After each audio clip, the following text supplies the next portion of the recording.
Hello à tous, c'est Sorariu, bienvenue dans cette vidéo spéciale Scouting où je vais vous présenter 10 joueurs Sorare NBA à moins de 10 €. C'est une édition spéciale Conférence Est, alors let's go, on commence tout de suite par le moins cher de ma liste. Le premier joueur que je voulais vous présenter, c'est Alex Caruso, l'arrière de Chicago, il coûte 3 €. Très sollicité à la deadline, la franchise de l'Illinois a choisi de le conserver. C'est un joueur qui explose rarement son L10, mais qui est très constant, qui joue toujours ses minutes et qui est un très bon joueur de basketball.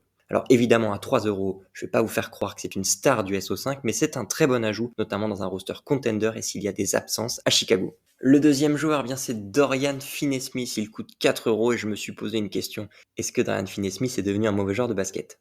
Alors sa saison à Dallas était déjà plus compliquée que la précédente et son arrivée à Brooklyn ne semble rien arranger.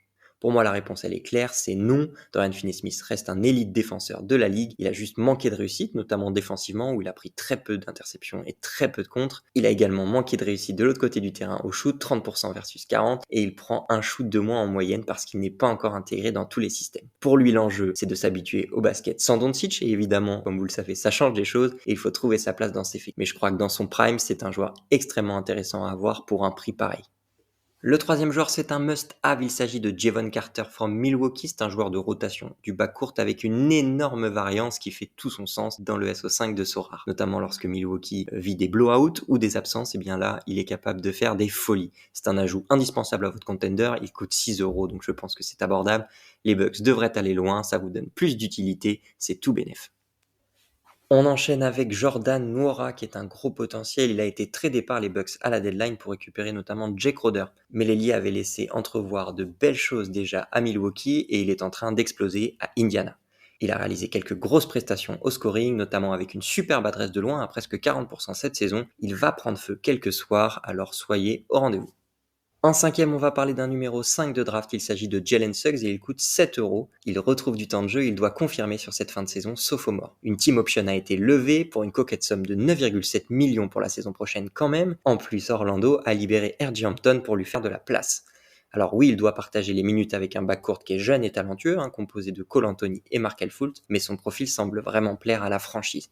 Pour moi, c'est une carte d'avenir, même si il a encore des lacunes offensives et qu'il doit améliorer son rendement. C'est une carte à conserver sur le long terme.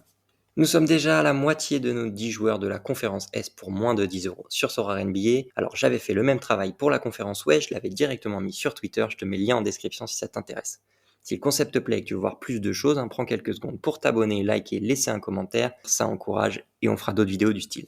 On bascule tout de suite sur notre sixième joueur, c'est Denis Avdija, l'ailier des Wizards, il coûte 7 €. C'est un gros scoreur et son management a fait le choix de lui faire confiance au moment du trade d'Hachimura en lui offrant plus de minutes. On rappellera que l'Israélien est un top 10 de draft qui laisse entrevoir de très belles choses au rebond et au scoring parfois, même si son adresse de loin est perfectible, 29% jusque-là. Et c'est un joueur qui est capable de faire quelques gros scores à avoir dans son roster. Dois-je vraiment vous présenter notre septième joueur, Caris LeVert des Cleveland Cavaliers? Il coûte 7 €. Ça a pendant longtemps été une option principale dans ses franchises. Aujourd'hui, il est plutôt dans la rotation à Cleveland où il rend beau service derrière le duo Garland-Mitchell. Évidemment, ça l'a amené à transformer son jeu, mais ça reste un scoreur naturel qui prend quelques coups de chaud malgré un L10 globalement bas. C'est un joueur high variance d'une équipe qui va aller en playoff et qui, pour le coup, n'aura pas à réduire sa pace qui est déjà très lente. Donc le scoring est plutôt déjà adapté au playoff. Une carte à avoir à mon sens. Transition Cavaliers pour notre huitième joueur, c'est Kevin Love qui après 8 saisons aux Cavaliers vient de buy-out son contrat pour rejoindre Miami qui avait cruellement besoin de renfort et de son expérience. Bon, son arrivée pour l'instant elle se traduit plutôt bien sur le terrain, il a retrouvé une grosse vingtaine de minutes de jeu, il a un scoring qui est tout à fait décent, il ne joue presque plus à Cleveland donc son L10 est bas et ça c'est très intéressant. John Collins est notre neuvième choix, il coûte 9 €, ça a été un des joueurs les plus cités à la trade deadline et à toutes les trade deadlines globalement, mais force est de constater qu'il est toujours là. Sous un nouveau management à Atlanta, sa propension à scorer sur Sorare pourrait revenir. Ses derniers matchs ont été faibles, donc son L10 va baisser drastiquement. Je pense que c'est une carte intéressante à avoir dans son roster. De plus, il bénéficie d'une belle cote dans la ligue, donc ce n'est pas un risque majeur sur le long terme. Ça me paraît être un pari à tenter, notamment si Atlanta arrivait à percer en playoff. Dernier joueur de notre top 10 et pas des moindres, la pépite Cam Thomas des Brooklyn Nets. Il coûte tout juste 10 € et donc j'ai sauté sur l'occasion pour l'intégrer à ce top. Bon, il s'est pleinement révélé au départ de Kyrie, vous ne pouvez pas être passé à côté de ces 3 performances monstrueuses au-dessus de 40 points. C'est un scoreur fou, évidemment un peu croqueur, il prend énormément de shoots, et son temps de jeu vient de revenir à la normale avec l'intégration des nouveaux éléments comme Dinwiddie. Donc son L10 va rebaisser jusqu'à sa prochaine dinguerie. À 21 ans et dans un projet de reconstruction, il a une magnifique carte à jouer.